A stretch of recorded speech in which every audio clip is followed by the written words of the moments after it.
Gonzalo Sansó es director de asistencia a la víctima y al testigo. Buenas tardes, Gonzalo, y gracias por estar con nosotros.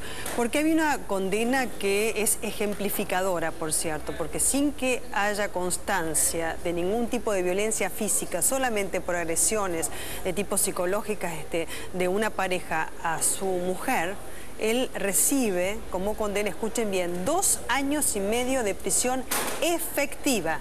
O sea, él va a estar preso 2 años y medio por esto. ¿Cómo comienza la historia de las agresiones en este caso?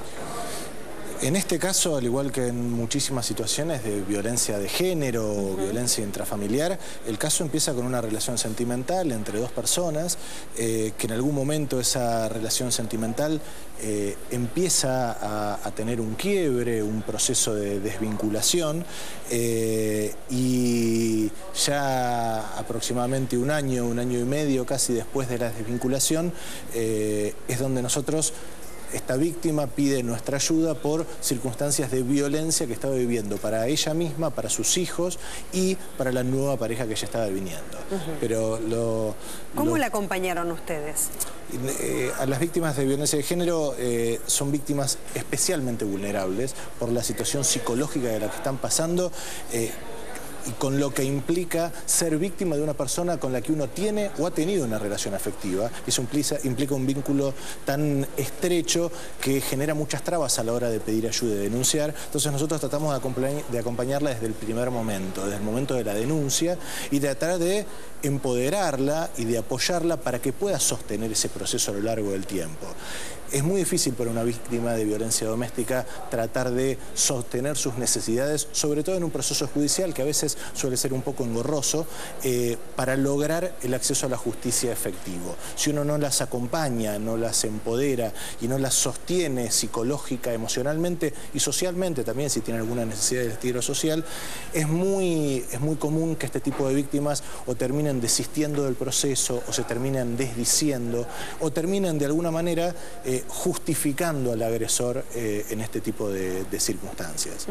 ¿Cómo se manifestaban estas amenazas hacia la mujer? ¿Cómo era el tipo de violencia psíquica a la que ella estaba sometida, teniendo en cuenta que no se pudo probar ningún tipo de violencia física? A nosotros nos llega básicamente por la última etapa, que es la etapa de separación. Son los primeros hechos que se anima a ella a denunciar, y que tenían básicamente que ver con amenazas para ella, amenazas para su nueva pareja, después de 1 año y medio casi de haber cortado la relación, de amenazas contra su integridad física, amenazas contra los hijos. Algunos eran hijos directamente de ella y otros eran hijos en común que tenían en la pareja, pero a poco de indagar en la historia de esta mujer, lo que terminamos chequeando es lo que pasa en la mayoría de estas situaciones de violencia doméstica. La situación de sometimiento y de abuso era histórica y venía ya de los 5 años de relación anteriores. No era algo nuevo que se había dado únicamente con la separación, sino que la separación lo único que había hecho era agravar y volver más violenta las circunstancias, pero la amenazaba constantemente, la sometía. Le rompió el auto, ¿no? Le rompió el auto a su pareja de este momento. Era una situación muy agresiva que tuvo un impacto emocional muy fuerte en ella y en su familia, a tal punto que ellos tuvieron que mudarse de barrio y mudar a los chicos de escuela para tratar de evitar estas agresiones constantes. Imagínate el impacto psicológico que puede llegar a provocar en una familia, en una madre y en los hijos, tener que inclusive mudarse de barrio para no tener que soportar estas circunstancias, con todo el trastorno que implica mudarse de alguna manera también. Y estas circunstancias son siempre progresivas generalmente en las víctimas de violencia doméstica, y este caso era prácticamente un caso de libro en esas circunstancias también. Las circunstancias de violencia doméstica no suelen darse de un día para el otro, y eso la gente tiene que saberlo y tiene que entenderlo. Yo siempre digo que ninguna mujer en su sano juicio se pone de novio con un hombre que en la primera salida la maltrata o la golpea. Eso va apareciendo de a poco. Un hombre golpeador generalmente es súper amoroso en los primeros años de noviazgo, hasta generalmente puede llegar a ser hasta súper protector también. Después, con el tiempo, se van manifestando determinadas alarmas y determinados indicadores. ¿Cuáles son? Las primeras alarmas que se pueden dar, y el primer escalón en este paso de convertir a una mujer normal y una mujer plena en una víctima vulnerable de violencia doméstica es el aislamiento social, generalmente. La clásica circunstancia de no me agrada tu familia, no te juntes más con tus amigas porque no me caen bien, no vayas a las fiestas del trabajo porque te miran mal y no me pone contento. Y como él no la acompaña, ella tampoco va, porque, bueno, ¿cómo va a ir sin el marido, digamos, o sin la pareja? Entonces, claro, sin mí no vas y termina aislándose. Lo que termina pasando es que se cortan sus redes sociales y está mucho más aislada a la hora de pedir ayuda. Después de un tiempo no tiene gente a quien pedir ayuda, a quien pedir una mano. Después de eso, generalmente, lo que sigue es el menoscabo de la autoestima de la víctima. Y tratar de convencerla con un trabajo que suele ser de hormiga, aunque parezca increíble, de que es una inútil, de que no sirve para nada, de que no puede hacer nada por su cuenta, de que nunca puede ser independiente, de que depende de él constantemente para llevar adelante su vida.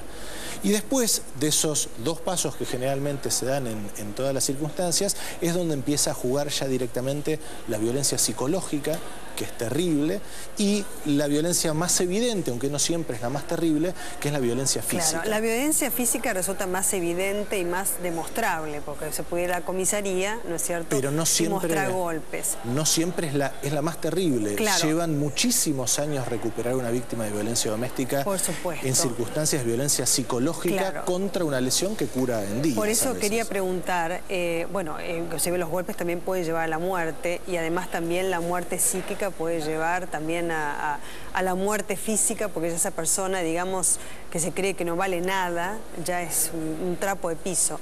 Pero, digamos, a lo que iba es, si bien un golpe es demostrable, es evidente, en el caso de la violencia psíquica, ¿cómo se demuestra? ¿Cómo hicieron ustedes para demostrar que este hombre ejercía este tipo de violencia contra ella? Cuando uno trabaja sobre casos de violencia psicológica, es esencial trabajar sobre el contexto y sobre el contexto histórico de esa víctima. Si uno se centra simplemente en ese día particular, en ese delito particular, en esa amenaza que ocurrió en un momento determinado, pierde de vista todo el marco histórico que implica la situación de vulnerabilidad de esa víctima, la violencia que viene ejerciendo ese hombre sobre esa víctima, porque más del 90% de los casos son hombres, y los efectos que va teniendo en la personalidad de la víctima. Y estos efectos, si uno sabe buscar, se detectan en un montón de circunstancias, desde en la escolaridad de los chicos y los efectos que tiene una situación de violencia de pareja, en ingresos o internaciones a diferentes hospitales por crisis de nervios, por determinadas golpizas que quizás recibió en algún momento, rendimiento en el trabajo, asistencia a centros sociales por crisis psicológicas. Hay un montón de indicadores que a nosotros nos van marcando cuál es el contexto de historia de violencia, que nos sirven de alguna manera para respaldar lo que históricamente siempre fue débil, que ese dicho contradicho, que es agresor contra agredida. Ahora, cuando la agredida tiene un dicho en oposición al agresor, pero tiene todo un contexto histórico comprobado, que avala que viene sufriendo hace años una situación de violencia doméstica, es mucho más factible y mucho más fácil de lograr una condena, seguramente. En este caso, un hombre que fue condenado a 2 años y medio de prisión. Y por otra parte tenemos la otra historia, la que escuchamos hoy, de un novio que arrojó a su novia, Carolina, desde el 4º piso, la chica de 19 años, él 44, que ya había sido sometida en varias oportunidades a agresiones. Pero escuchemos detenidamente lo que decía la mamá de Carolina respecto de esa relación que mantenía con el novio, esa relación amorosa, de su enamoramiento hacia el hombre.